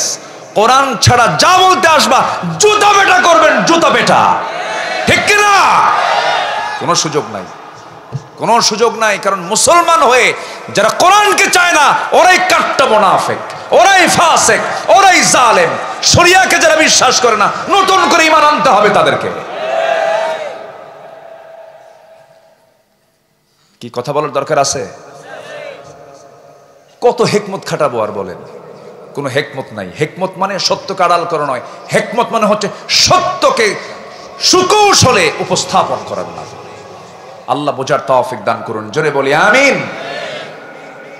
আমার নবীজি ওখানে বসেই কত ফিকির করেছেন। আমি নামাজে ওখানে বসে পড়লাম, বসে বাম দিকে তাকাতেই নবীজির কবর, ডান দিকে তাকিয়ে আছি আমার নবীজির মিম্বার। কত হাঁটা হেঁটেছেন সেই জায়গা দিয়ে আমার প্রাণের নবী মুহাম্মদ সাল্লাল্লাহু আলাইহি ওয়াসাল্লাম। বারবার হাত দিয়ে ছুঁয়ে দেই, বারবার সেজদায় যাই, বারবার ফিকির করি, হারে আমি আমার নফসের চাইতে রাসূলকে বেশি মহব্বত করতে পেরেছি কিনা। এত কাছে আসলাম, সালাম দিচ্ছি রাসূলকে, বারবার আমি কেন যেন নিজেকে নিয়ন্ত্রণ করতে করতে নিজের নিয়ন্ত্রণ আমি হারিয়ে ফেলছি। ডুকরে ডুকরে কাঁদতেছে, সেজদায় পড়লাম, ফজর নামাজটা পড়লাম। আমার নবীজির ফজরের সময় নামাজ যখন পড়তেছি, সেই সময় মনে হয়ে গেল, হারে আমার নবীজি শেষের কয়েক ওয়াক্ত নামাজ জামাতে পড়তে পারেন নাই। বারবার তিনি আফসোস করেছেন, বলেছেন, আয়েশা সারা জীবন কোনোদিন নামাজ আমার মিস হয় নাই জামাত, আজকে আমার জামাত নামাজ আদায় হচ্ছে না। বড় কষ্ট পাচ্ছেন আমার রাসূল। বেলাল আযান দিচ্ছেন, আমার রাসূল আসার জন্য চেষ্টা করছেন, পারেন না। শেষ পর্যন্ত বলছেন, আয়েশা আমার মুসল্লায় কে দাঁড়াবে বলে দিচ্ছে। আমার মুসল্লায় সেই দাঁড়াবে যে আমার সবচেয়ে প্রিয় সাহাবী আমার আবু বকর। আমার আবু বকরকে বলে দাও সে যেন আমার মুসল্লায় দাঁড়ায়, যেন আমার দায়িত্ব পালন করে। টাইম হয়ে গেছে, সাহাবে কেরাম অপেক্ষায় আছেন, দরজা দিকে তাকায় আছেন, হুজরাখানার দরজা। রাসূল কখন খুলবেন, ভিতরে আসবেন, কিন্তু দরজা বন্ধ, কেউ আসতেছে না। আস্তে করে ইঙ্গিত চলে আসলো, সাইয়েদনা আবু বকর আমার নবীর মুসল্লায় দাঁড়ানো মাত্রই হাউমাউ করে কান্না শুরু হয়ে গেছে। সাহাবীরা কান্দে, সাহাবীদের কান্নার আওয়াজ নবীর কানে চলে গেছে। রাসূল বলছে, আয়েশা আমার সাহাবীরা কান্দে কেন?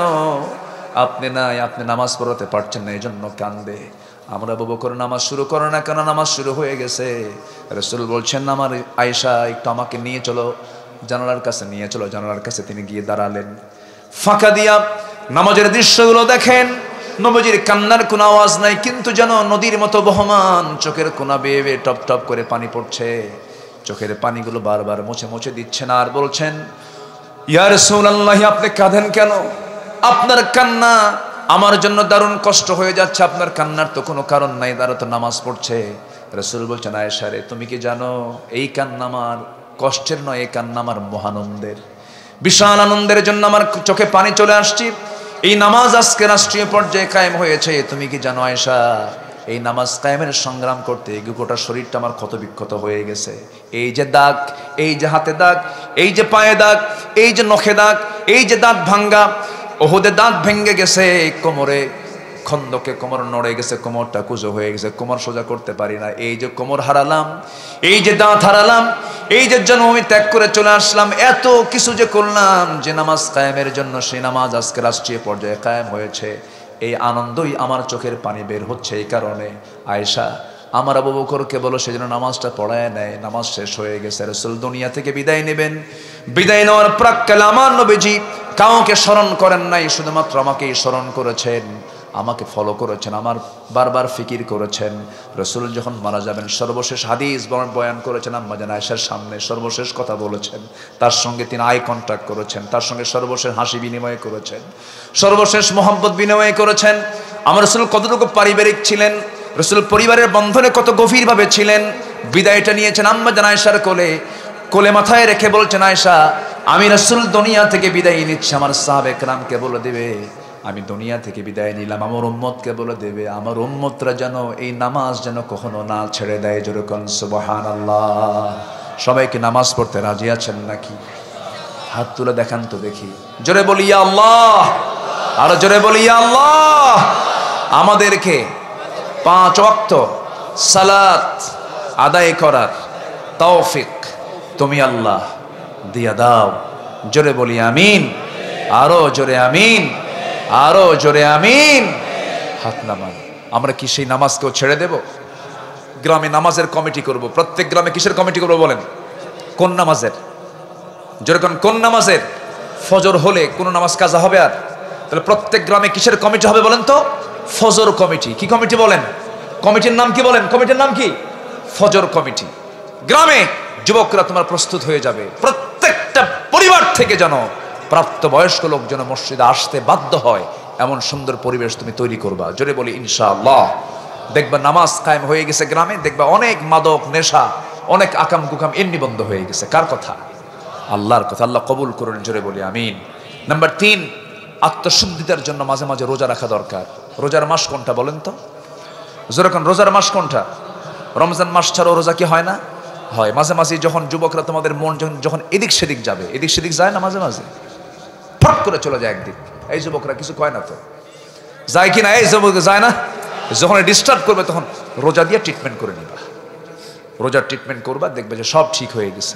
নিজের নফস শুদ্ধ করার জন্য রোজা একটা গুরুত্বপূর্ণ মাধ্যম। আমরা মাঝে মাঝে একটু রোজার প্র্যাকটিস করবো। জোরে বলি ইনশাআল্লাহ। রোজা কি শুধু না খাওয়া? বলেন শুধু কি না খাওয়া? না কথা বলা, এটাও রোজা। ইন্নী নাযারাতু লির-রাহমানি সাওমা। মারিয়াম আলাইহিস সালাতু ওয়াস সালাম বলেছেন আমি রোজা আছি, আমি কোনো কথা বলবো না। তার রোজা ছিল কি? কি না বলা? কথা না বলা। কথা না বলাও একটা রোজা। ওয়াল্লাযীনা হুম আনিল লাগবি মুরিদুন, যারা বাজে কথা থেকে জিহ্বাকে সংযত রাখবে, এটাও একটা রোজা। জোরে বলেন সুবহানাল্লাহ। আল্লাহ কবুল করুন, জোরে বলে আমিন। নাম্বার 4, আমরা জিকির করব কার? আস্তে জিকির করব কার? এক জায়গায় না সব জায়গায়? সব জায়গায় আল্লাহর জিকির থাকবে। জিকির থাকলে পরে সেই জিকির হৃদয়টা কখনো শয়তান অ্যাটাক করতে পারে না। ওই কলবের ভিতরে শয়তান কখনো ঢুকতে পারে না। আমরা প্রায় একটা আশ্রয় চাই আল্লাহর কাছে, একটা সূরা পড়ে পড়ে। সেটা কি বলেন? সবাই বলুন, আল্লাযী ইউওয়াসওয়িসু ফি সুদুরিন নাস। সবাই বলুন, কুল আউযু বিরাব্বিন নাস মালিকিন নাস ইলাহিন নাস মিন শাররিল ওয়াসওয়াসিল খান্নাস আল্লাযী ইউওয়াসওয়িসু ফি কুলুবিন নাস। কুলুবিন নাস কি হবে? সুদুরিন নাস। শয়তান কখনো কলবে ওয়াসওয়াসা দিতে পারে না। কলবের দরজা হলো সুদূর। এই সদরে এসে ধাক্কা মারে, কারণ কলব তো কারো নির্দেশে চলে না। ইয়া মুকাল্লিবাল কুলুব সাব্বিত কলবি আলা দীনিক। আমার বন্ধুগণ, ওই সদরে এসে মাঝে মাঝে ধাক্কা মারতে চাই, সেই সময় বান্দা কি করবে?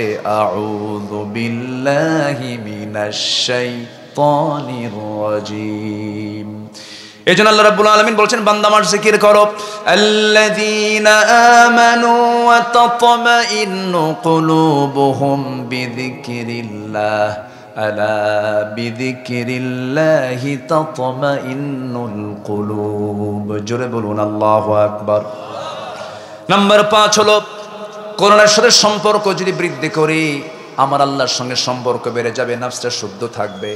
কোরআন যে হৃদয়ে থাকবে সেই হৃদয়ে শয়তান ওয়াসওয়াসা দিতে পারে না। জ্ঞানীকে শয়তান কখনো ঠকাতে পারে না। জ্ঞানী শুধু ঢুকে আসে মূর্খের কাছে। কোথায় যায় বলেন? কিসের কাছে বলেন? মূর্খের কাছে চলে যায়। এই জন্য প্রথম ওহীটা হলো, আমার আগের আলোচনা করেছেন, প্রথম হুকুমটা হলো পড়ো, ইকরা বিসমি রাব্বিকাল্লাযী খালাক খালাকাল ইনসানা মিন আলাক। পড়ো কার নামে? আসতে বলবেন না, কার নামে? দেশে যদি ইসলাম ক্ষমতায় চলে আসে তাহলে জাতিকে কোরআন শেখানো হবে, পরে না আগে? বলেন, পরে না আগে? আগে কোরআন শেখানো হবে। কোরআন আগে শিখলে পরে ওই বান্দা কখনো চুরি করতে শিখবে না। সুকৌশলে এই 54 বছরে জাতিকে কোরআন থেকে দূরে রাখা হয়েছে, তার বড় প্রমাণ হলো এখানে যারা বসে আছেন, এই জায়গায় একটা প্রশ্ন করলে পরে হাত যতগুলো উঠবে, এই সমস্যা শুধু এখানকার নয়, জাতীয় সমস্যা। আমার বন্ধুগণ, কোরআনকে সহি করে পড়তে পারার মানুষ আমার দেশে বেশি না কম? শুধু কম না, অনেক কম। নামাজি যেমন মাত্র 5%, কোরআন শুদ্ধ করে পড়তে পারবে 5%ও না, তারও কম। আরও কম কোরআন পড়তেই পারে না। কেন হলো এটা? শিক্ষা মন্ত্রণালয় ছিল। এই শিক্ষা মন্ত্রণালয় 54 বছর ধরে তারা মন্ত্রিত্ব পালন করেছে, মন্ত্রণালয়ের দায়িত্ব পালন করেছে, কিন্তু সব শিক্ষা দিতে পারলেও কোরআনটাকে অবহেলার চোখে দেখেছে। বইয়েতে দেয় নাই, ডিওতে দেয় নাই। প্রত্যেকটি ইউনিভার্সিটির সমস্ত সিলেবাসের মধ্যে যদি কোরআনটা ঢুকায় দিত, সূরা হুজরাত দিয়ে দিত, সূরা হুজরাতের মতো যদি সূরা দিয়ে দিত, তাহলে ছাত্র কোনোদিন শিক্ষককে থাপড়াতো না। ঠিক কিনা বলেন? আদব শেখায় নাই। প্রত্যেকটি ইউনিভার্সিটিতে যদি ফার্স্ট ইয়ারের সিলেবাসে যদি সূরা হুজরাত দিয়ে দেয়, এই সূরা হুজরাত পড়লে পরে প্রত্যেকটা ছাত্র শিক্ষককে সম্মানের উচ্চাসনে সম্মান দিয়ে দিত। কিন্তু এগুলো দেয় নাই। আমরা সুন্দর করে আমরা সিলেবাস করে সাজাবো। জোরে বলি ইনশাআল্লাহ। কি দিয়া বলেন? কোরআন দিয়া। এই জন্য কোরআনের সঙ্গে আমরা সম্পর্ক কমাবো না বাড়াবো? কোরআন শুনবো বেশি না কম? কোরআন শুনবো বেশি, গান শুনবো? হ্যাঁ, গান শুনবেন না? গান শোনা যাবে? গানের ধারে পাশে যাব না। আমাদের দেশে তো বহু লিডার আছে, এরা মাহফিলের সভাপতি হয়, ওইদিকে কনসার্টের সভাপতি হয়। তখন বলা হয় কি, আবার আমরা দুই দিকে কেন? ওটা একটু কম যাই, কোরআনে মাহফিলে বেশি যাই। কোরআন শুনবো বেশি, গান শুনবো দেখেন কম। ওই সমস্ত ডবল স্ট্যান্ডার্ড নেতৃবৃন্দকে আমরা মানি না। যারা যাত্রাকে সাপোর্ট করবে, যারা সুদকে সাপোর্ট করবে, যারা মদের বোতলকে সাপোর্ট করবে, যারা, তুমি যুবক, তুমি নেতা, তুমি ইয়াং ছেলে, তোমার হাতে নারী এবং বোতল তুলে দেবে, বোতল দিয়ে পিটাইয়ে সোজা করবা। ঠিক কিনা? এটা মাথায় রাখো। এখন সময় এসেছে আমাদের, আল্লাহ কবুল করুন। জোরে বলি আল্লাহুম্মা আমিন। নাম্বার 6, সেজদার মধ্যে কাঁদতে হবে। কম না বেশি? কান্নার জায়গা কোথায়? সেজদায়। কান্নার জায়গা কোথায়? স্বামী বউয়ের কাছে, বউ স্বামীর কাছে। স্বামী বউয়ের কাছে কানলে বউ বলবে, তুমি কি পুরুষ নাকি? পুরুষ কান্দে, শেষ, আপনার কান্নার দাম একদম 0। আবার বউ কাঁদতেছে স্বামীর কাছে, স্বামী হাসে আর কয়, মেয়ে মানুষ এরকম কান্দে কি? ঠিক কিনা বল? কেউ কান্নার মূল্য দেবে না ভাই। যতই কান্দেন বলবে এটা অভিনয়, কোনো লক্ষ্য আছে, এই কান্দে কেন, লক্ষ্য খারাপ, বিভিন্ন বলবে। কিন্তু আপনি সেজদায় পড়ে আল্লাহর কাছে কাঁদবেন, আল্লাহ বলবেন, বান্দা তুই আমার কাছে যখন কেঁদেছিস, যা, তোর চোখের পানি জমিনে পড়ার আগেই 7 জাহান্নাম আমি হারাম করে দিলাম। যেরকম সুবহানাল্লাহ। কাঁদবো কার কাছে? আল্লাহ রাব্বুল আলামিন বলেন, ইয়াখিরুনা লিল আযকানি ইয়াবকুন ওয়া ইয়াজিদুহুম খুশুআ। কাঁদতে লুটিয়ে পড়ে এবং তাদের বিনয় বৃদ্ধি হয়ে যায়, সেজদায় অবনত হয়ে আল্লাহর কাছে তারা রোনাজারি করে। আমরা চাইবো কাঁদবো কার কাছে বলুন? নাম্বার 7 হলো হালাল রিজিক যারা উপার্জন করবে, আল্লাহ তাদের নফসকে শুদ্ধ করে দিবেন। হালাল রিজিক উপার্জন করতে হবে। কুলু মিনাত তাইয়িবাত ওয়া আমালু সালিহান ইন্নী বিমা তা'মালুনা আলিম। নাম্বার 7 হলো মিথ্যাচার বাদ দিতে হবে, গীবত বাদ দিতে হবে। ওয়ালা তাজাসসু ওয়ালা ইয়াগতাব বা'দুকুম বা'দান আইয়ুহিব্বু আহাদুকুম আন ইয়াকুলা লাহমা আখিহি মাইতান ফাকারিহতুমু ওয়াত্তাকুল্লাহ ইন্নাল্লাহা তাওয়াবুর রহিম। জোরে বলুন আল্লাহু আকবার। এগুলো বাদ দেব আমরা। নাম্বার 9 হলো অহংকার ছেড়ে দিতে হবে, অহংকার আত্মগরিমা করা যাবে না। 16 বছরে শুধু একটা অহংকারই পেয়েছি। মাঝে মাঝে শুনতাম আমরা, আমার বাপের দেশ, বাপ স্বাধীন করছে, দেশ আমার। শোনেন নাই, খালি এটাই শুধু চলছে 16 বছর। আল্লাহ কয় থাম, দেশ কার দেখাচ্ছি। শেষে কি বলল? ঢাকা ইউনিভার্সিটির মেধাবী ছাত্র তারা দেশ গড়বে, তাদেরকে বলে রাজাকারের নাতিপুতিরা চাকরি পাবে, রাজাকারের নাতিপুতিরা চাকরি পাবে। এটা কি বিনয়ের কথা না অহংকারের কথা? অহংকারকে নামায় দেন কে? আস্তে অহংকারকে নামায় দেন কে? অহংকারকে জিরো বানায় দেন কে? আল্লাহ। অহংকার করা যাবে না, ইমানদার কখনো অহংকারী হতে পারে না। ওয়ালা তুসাইর খাদ্দাকা লিন-নাসি ওয়ালা তামশি ফিল আরদি মারহান ইন্নাল্লাহা লা ইউহিব্বু কুল্লা মুখতালিন ফখুর। জোরে বলুন আল্লাহু আকবার। সর্বশেষ হলো, সময় কম, অল্প সময় শেষ করে দিচ্ছি। নাম্বার 10 হলো তাকওয়া অর্জন করা, মুত্তাকি হয়ে যাওয়া, খোদাফিরো হয়ে যাওয়া। আল্লাহ রাব্বুল আলামিন বলছেন এই গুণ যদি তোমরা অর্জন করতে পারো, ফলাফল হলো জান্নাত। জোরে কোন সুবহানাল্লাহ। আল্লাহ সুন্দর করে বলছেন ইত্তাকুল্লাহা ওয়া কুলু কওলান সাদীদান ইউসলিহ লাকুম আ'মালাকুম ويغفر لكم ذنوبكم ومن يطع الله ورسوله فقد فاز فوزا عظيما। জোরে বলুন আল্লাহু আকবার। আর জোরে বলুন আল্লাহু আকবার। যারা আল্লাহকে ভয় করবে, মহা পুরস্কারে পুরস্কৃত করবে আমি তাদেরকে। কার কথা? কার কথা? কার কথা? আল্লাহ পাক এই 10টা গুণ অর্জন করে নফসকে শুদ্ধ করার তৌফিক সবাইকে দান করুন। জোরে বলি আমিন। সন্তানকে মাদ্রাসায় পড়াবেন, মাদ্রাসার মাহফিল দেবেন না ইনশাআল্লাহ? জোরে বলেন ইনশাআল্লাহ। সন্তানকে যা বানান আগে আলেম বানান, যা বানান আগে হাফেজ বানান, যা বানান আগে আল্লাহওয়ালা বানান, এরপরে যা করেন করেন। তাহলে রডের বদলে বাঁশ দেবে না। রডের বদলে কি দেবে না? এই ছেলে পেলে বসো। আপনার সামনে কেমনে যায়? এই লোকের সামনে থেকে তো যাওয়ার কথা না। এই লোকের যে রাগ আল্লাহ দিছে, বুঝলেন? এই লোককে দেখলে আমার মুসার কথা মনে হয়। প্রচন্ড রাগী মানুষ, বুঝলেন? রাগের দরকারও আছে। রাগের দরকার আছে না নাই বলেন তো? মুসার রাগ না থাকলে ফেরাউন সাইজ হতো। রাগের দরকার আছে। জি, আমরা শেষের দিকে, আমি শেষ করে দেব, বহু আগে উঠেছি। আজকে সময়টা কেমনে যে চলে গেল। তা আসছি, খুশি হয়েছেন তো নাকি? খুশি হয়েছেন তো সবাই? আমিও মহা খুশি। আপনি খুশি, আমি মহা খুশি, আমি আনন্দিত। এই মাদ্রাসাকে তুমি আল্লাহ কবুল করো। জোরে বলি আল্লাহুম্মা আমিন। এই মাদ্রাসার ছাত্র দিয়ে ভরপুর করে দাও। জোরে বলি আল্লাহুম্মা আমিন। এই মাদ্রাসাগুলো হলো কি জানেন? ফুল বাগান। এখান থেকে ফুল বের হয়। আল্লাহু আকবার বলেন। এখানে কোনো মারামারি আছে? কোনো অস্ত্র আছে? এখানে কোনো বেয়াদবি আছে? শিক্ষক যদি বলে এখানে দাঁড়ায় থাকবে 2 ঘন্টা, কিচ্ছু বলবে না। ইউনিভার্সিটিতে সম্ভব? ইউনিভার্সিটিতে মাঝে মাঝে ছাত্রই শিক্ষককে দাঁড়ায় রাখে, স্যার দাঁড়ায় থাকেন, 2 ঘন্টা নড়াচড়া করবেন না। কি আছে না নেই বলুন তো? আচ্ছা, অবরুদ্ধ করে রাখে। মাদ্রাসায় এরকম পাবেন না। মাদ্রাসায় হুজুর বের হবে, জুতা রেডি, ওযু করবে, পানি রেডি, ওযু শেষ, গামছা রেডি। সুবহানাল্লাহ বলবেন না? এটা কিসের আদব বলেন? কিসের আদব? কিসের আদব? কোরআনের আদব। আল্লাহ কবুল করুন। জোরে বলি আমিন। মাদ্রাসায় দিবেন। মাদ্রাসার জন্য একটু চাওয়া দরকার।